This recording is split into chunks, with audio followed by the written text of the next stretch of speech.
All we hoped for the first game of 2025 was a stress-free win over the Pilots, and Gonzaga's backcourt and defense delivered.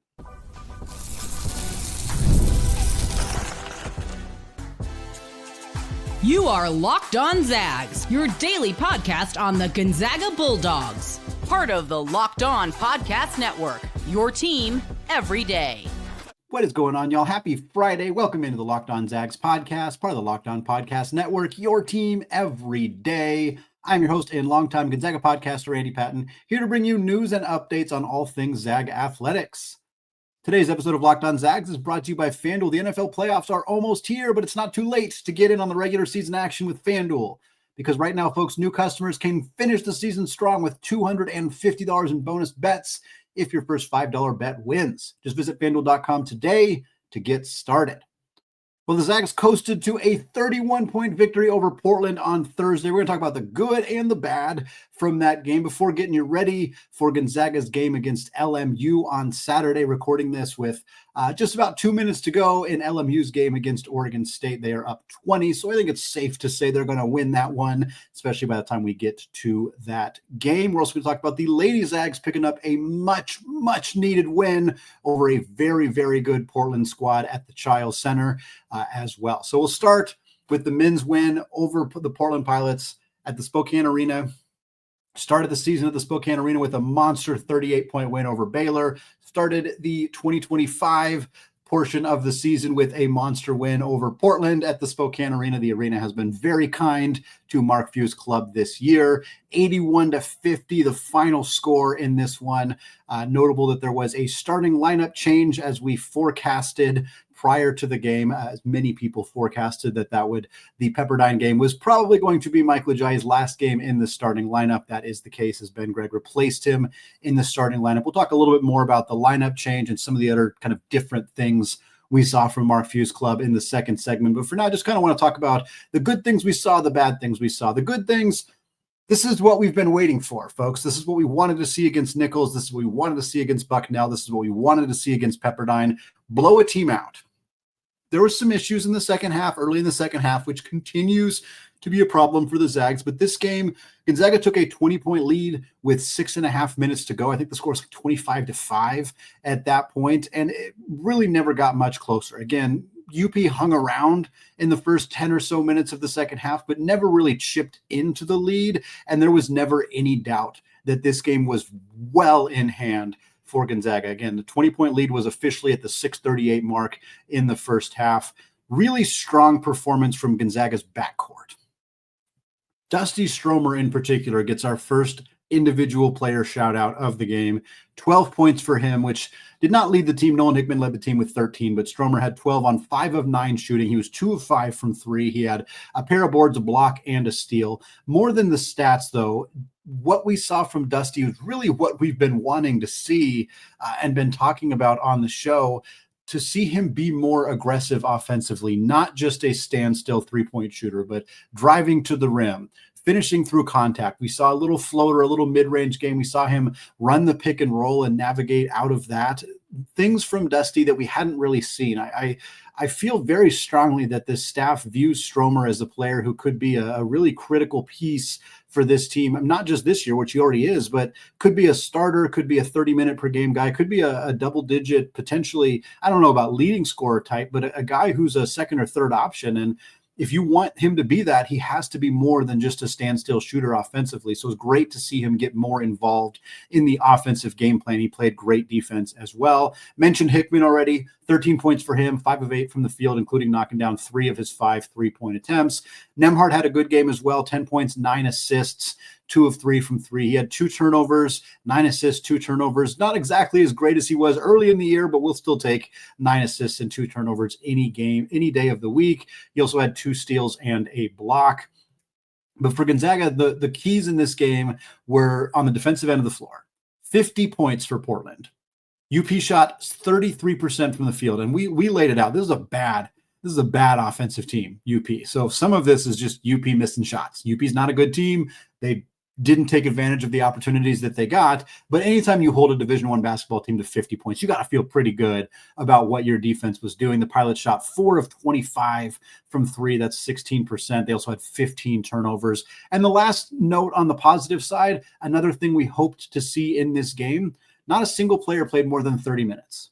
With Gonzaga playing on Monday and playing the previous Saturday and the previous Monday, and now playing again this upcoming Saturday against LMU, it was a good opportunity for guys to not have to play 35, 38 minutes in this game. So we saw Nembhard play 28. I think Hickman played 29.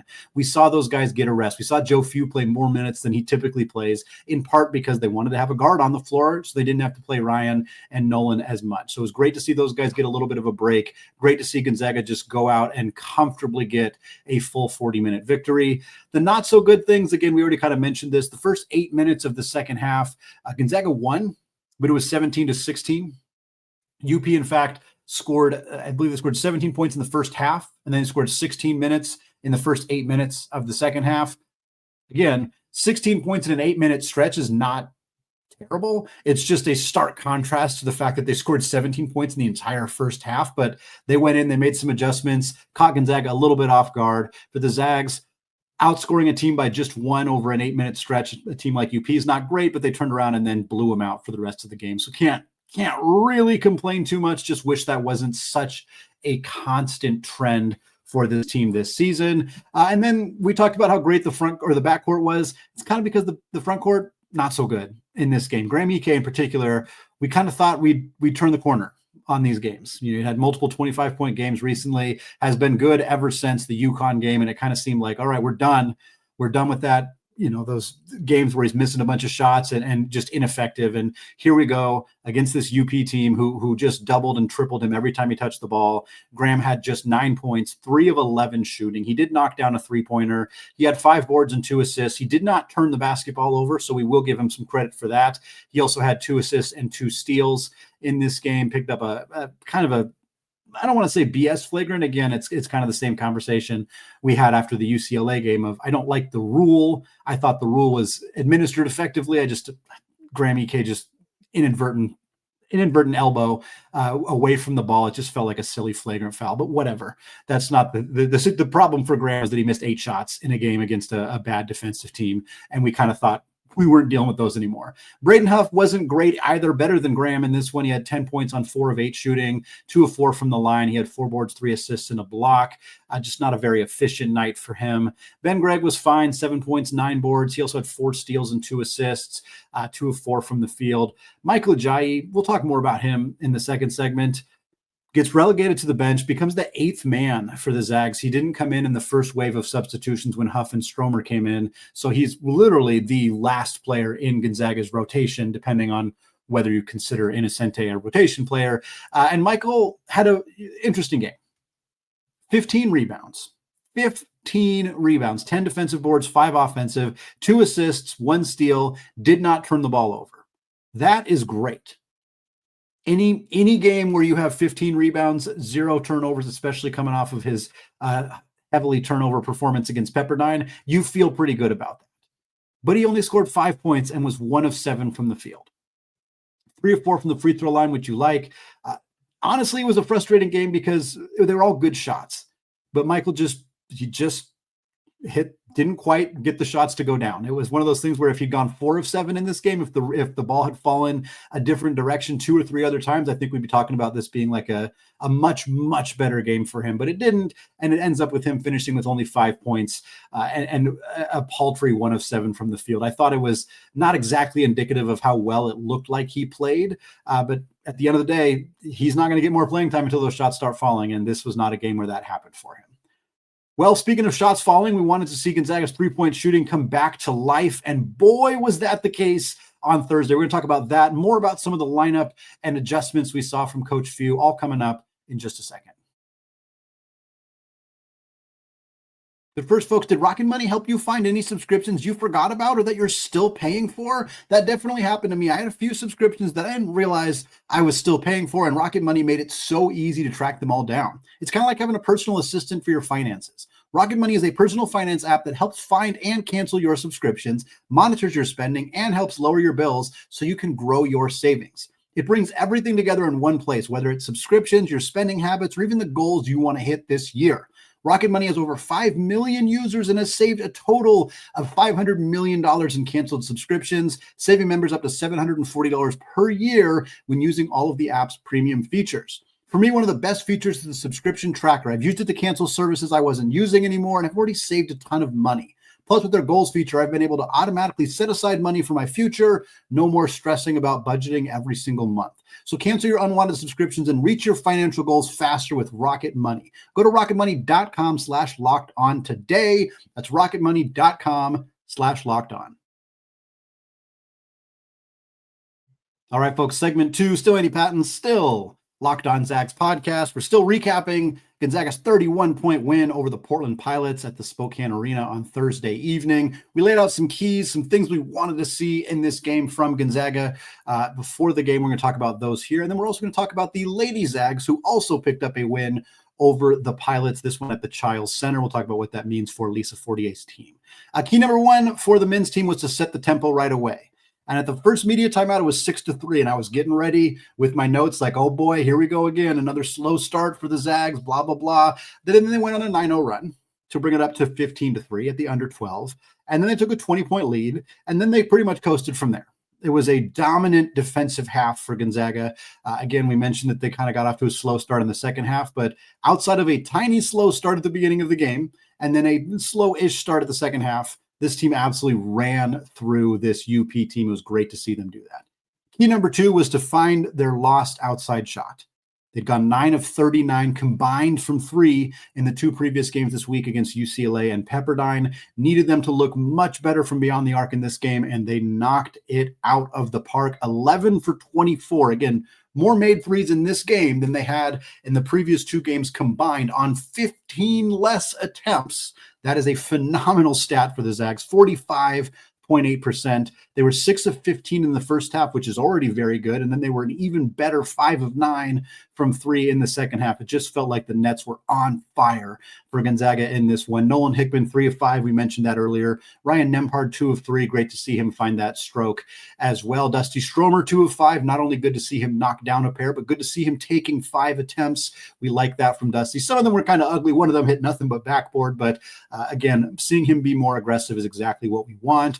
Caleb Battle was 2 of 6 from 3 in this game. Graham Ike was 1 of 2. I thought they were both good attempts. I know Shante Leggins is going to allow Graham to shoot threes like most teams do, but he's been shooting them pretty darn well this year, and I was glad to see him do that. Innocente went 1 of 1 in this game. It's always good to see him knock down threes. We saw him hit a clutch one against UCLA. This one was far less clutch in the sense that the game was well out of hand, but still nice to see him finding that confidence as an offensive player. Both Braden Huff and Ben Gregg missed their attempts. Ajayi did not take any threes. Probably good. He's not been very good in that space, but neither Huff or Gregg have shot nearly as well as they did the previous year. So it would have been nice to see them get kind of some momentum going from that spot. But unfortunately, that was not the case. But can't complain about a 46% night from beyond the arc. Key number 3 was to mess with some lineups, to try some new things. And this is, I think, where we talked about it a little bit already, but wanted to put a little bit more focus here on what we saw from Gonzaga in this game. It was obviously in order to make lineup changes, to make changes to play style, to encourage players to do different things. Like it has to work out on the court. I've mentioned this before. This is an obvious example, but you can't work on your zone defense or zone offense unless the other team's playing a zone defense, for example. And there are certain things Gonzaga is not able to do in certain games, depending on the matchup, the context, things of that nature. But we saw them do some of that in this game. First of all, we saw the starting lineup change that we were all expecting. Ben Gregg, who began the season as a starter, was quickly replaced in the starting lineup by Michael Ajayi, has now flipped back to being in the starting lineup. I think few gave Ajayi a long leash because he didn't want to just be pinballing those 2 guys. When you think about it from a coach perspective and from a morale perspective, if every time you play a game you think tomorrow I'm getting benched, if I don't play well I'm going to get benched, it messes with your head. And that's part of the reason Mark Few hasn't done a lot of in-season starting lineup changes. He hasn't needed to very often, but I think he doesn't want to create this culture where players are playing a little bit scared. But after that game against Pepperdine, it was very clear that it was time for a change, for not just for Gonzaga, not just for Ben Gregg, but for Michael too. I think he needed that change, and he played this game with a ton of energy. He played with enthusiasm, and he looked more comfortable. He showed some frustration. There was a few times where he thought he got fouled, and I would agree. They let the refs let these two teams play in this game somewhat evenly. It was just a lot of contact throughout the game, and so you could see some frustration for Michael in that area. But one thing I noticed that was very, very clear, it's like 3 possessions into Michael being in the game, it was obvious. Every time he touched the basketball, he went to score. And I that was an intentional choice. I think it's very clear that Michael's struggles this year in so many ways have been when he is attempting to be a role player, attempting to be a playmaker. He's asked to play the power forward role for Gonzaga, which involves flashing the top of the key, getting a pass and looking to make an entry pass. And then, if you don't make the entry pass, you swing it around, you set that screen, you move from there. Michael was not getting that. I mean, he wasn't. I don't think that he's incapable of understanding this offense, and I don't think they're just going to abandon him being a part of the offense. That doesn't make sense. But I think in this game, they said, just go play ball. Get the ball. If you got a guy in isolation and you can take him off the dribble, do it. And look, Michael went 1 of 7 from the field. We cannot, in any good conscience, say that his scoring portion of his game today was very good. We can't. He went 1 of 7 with 5 points. But I liked the aggressiveness. I liked it can't be this every game. It can't be this every game, but you're trying to get him back on track. And many of the shots that he took in this game were good shots. They just rimmed right out. He had a lay-in attempt at the rim where I thought he got fouled. He missed it. He got the offensive rebound. He missed the tip in. It's like, either of those could have gone. Either of those could have gone. He had a mid-range jumper that was wide open. It was the right shot. He just didn't knock it down. Again, almost, horseshoes, hand grenades. You all know the phrase. Like, it doesn't matter that he almost made some shots, really, but I do hope that it gives him more confidence. He also went out and grabbed 15 rebounds. I said this watching the game with my dad. I said, I don't think you can have a bad game if you get 15 rebounds. Like, it's just like he didn't have a great game, but I don't think you can call a bad game when you have 15 rebounds and 0 turnovers. It just, the ball didn't go in the net, but I liked what we saw from him, and I think it was a very strong intentional decision by the coaching staff to encourage him to be more aggressive and hunt for his own shot. I think this was a decision made for other players too. Dusty Stromer took 9 shots in this game. That doesn't happen very often. Dusty came off picks and drove towards the rim. We were calling for this. We wanted to see more of this. We saw this with Nolan too. The Pepperdine game, the Zags were so stagnant. If it was Ryan Nembhard going to the rim or to make an entry pass to Graham or Braden, and Graham and Braden played great in that game, and the Zags almost lost because they were so reliant on those guys, and because Ryan didn't have a good game. The Zags cannot be so one-dimensional that Nembhard having a bad game makes them susceptible to losing. The team has to be more balanced to that. And I think we saw a decision in this game to try to fix that by letting Dusty run the offense in a more intentional way than he has previously. Same with Nolan, same with Battle. Let those guys get the ball, drive to the basket, look for their shots in ways that aren't just standing around waiting for Ryan and Graham to make something happen, because that's not going to work every single time. So I really liked what we saw in those situations. And I think it was an intentional decision by the staff, knowing a little bit that they could get away with it in this game. And I think the defense that UP played kind of allowed some of that to happen. But it was a good thing to see for Gonzaga's backcourt in this game. Key number 4 coming in the game was to get the 9, 10, 11 guys some run. 11 for us is Ismaila Diani. He remains injured. Don't know the status there. If anybody has an update, please let me know. I haven't seen anything, but we did see 9 and 10, which would be Emmanuel Innocente and Junsuk Yo. Neither played much. Innocente played 8 minutes. He had he made the triple, so 3 points for him and a rebound. Like to see him pull the trigger on that 3. Love seeing him be more aggressive offensively, but again, 8 minutes. He just had the two shot attempts and 1 rebound. That was kind of it, but still good, some good action for him. Yo had a pair of points on a nice post move in 4 minutes of action. And like I said, we did not see Diani. And then key number 5 was the return of the walk-ons. No good there. Few played 4 minutes. He took 1 shot. He had an offensive rebound. That was it for him. We did not see Q. We did not see Noah Holland. We did not see Graydon Lemke, who we didn't expect to see, but as we pointed out in the preview episode, his brother Coleman Lemke plays for UP, so it would have been kind of fun to see those guys get to square off. Before we get to the LMU portion of the show, I want to shout out the Lady Zags knocking off the Pilots at the Chiles Center 76-71. The Zags shot 8 of 19, 42% from three. So Portland fans are going to be having nightmares about Gonzaga bombing threes on them from both the men's team and the women's team. UP themselves only shot 3 of 16 in this game. Maud Hybens, what an incredible game for her. In a day where Jevon Ejim shot 4 of 15 against the best team in the conference on the road, the Zags desperately needed somebody. If you told me those facts, they're playing the best team in the league on the road, Vonnie shoots 4 of 15, I'd assume there's no way they win. But if you told me, hey, Maud Hybens stepped up 19 points, 12 boards, 9 of 12 from the field, maybe that's going to change the conversation here. What a great game from Maud, desperately needed. Outside of that, the two key reserves we've been talking about the last couple of episodes, Taylor Dalton and Bree Sallenbien, both started the season on the injured list. I know it's not a real thing, but they were both injured to start the season. Both are back now, and both were critical for the Lady Zags in this game. Dalton had 14 off the bench, along with a pair of boards and a pair of assists. 5 of 8 from the field, including 2 of 5 from three. Sallenbien had 8 points on 2 of 3 shooting from three off the bench as well. Meanwhile, superstar freshman Allie Turner continues to be great. 11 points and 6 assists for her. The Zags 8-8 on the year, 3-2 in conference play ahead of their home game against the Broncos of Santa Clara on Saturday. Well, folks, the Zags head back to California after just getting back to Spokane. They're taking on LMU on Saturday evening. The Lions coming off a major win over Oregon State just a few minutes ago as that game wrapped up. They got a lot of familiar faces. We're going to talk about them coming up here in just a second. But first, folks, get ready to tackle the college hoops action this season with FanDuel, America's #1 sportsbook. Because right now, new customers can bet $5 and you will get $250 in bonus bets if you win. The FanDuel Sportsbook app gives you everything you need to place live bets all in one place. So when you get a hunch in the middle of the game, you can check out the latest stats, view live play-by-play, and so much more, all on the same page where you place your bets. Don't have lines yet for Zags versus LMU, but if you want to wake up with some morning hoops on Saturday and have a vested interest, Kentucky 1.5-point favorites at home against the undefeated Gators of Florida.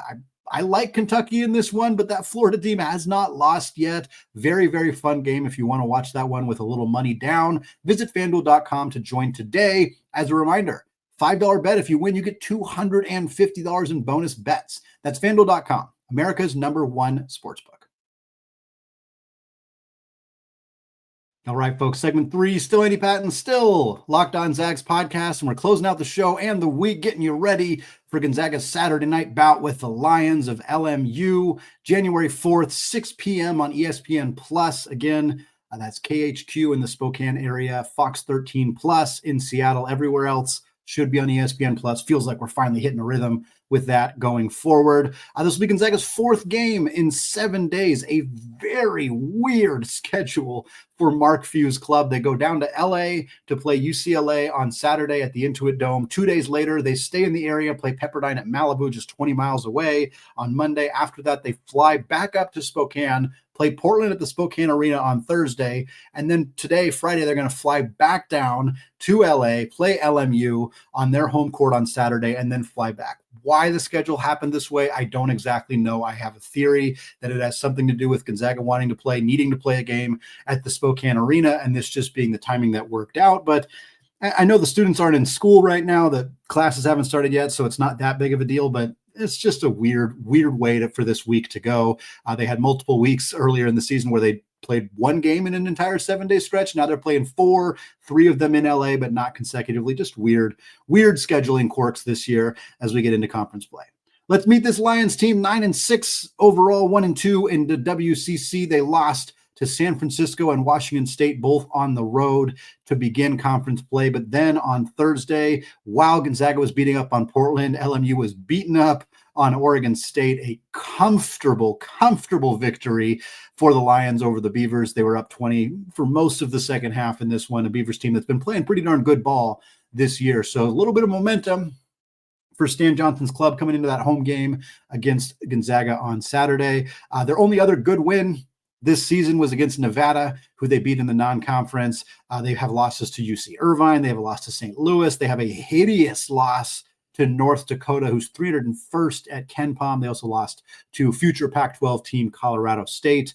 Currently, LMU 157th at KenPom. I believe that is with the adjustment after the Oregon State game. So still not in a great spot. Actually, I apologize. I just refreshed KenPom. They're up to 134. So that's a pretty big jump for the Lions, but a 20-plus point win over a top 75 KenPom team will do it for you. Their adjusted offensive efficiency went from 223rd to 201st. Their adjusted defensive efficiency goes from 112 to 102. Tempo-wise, 178 for the Lions.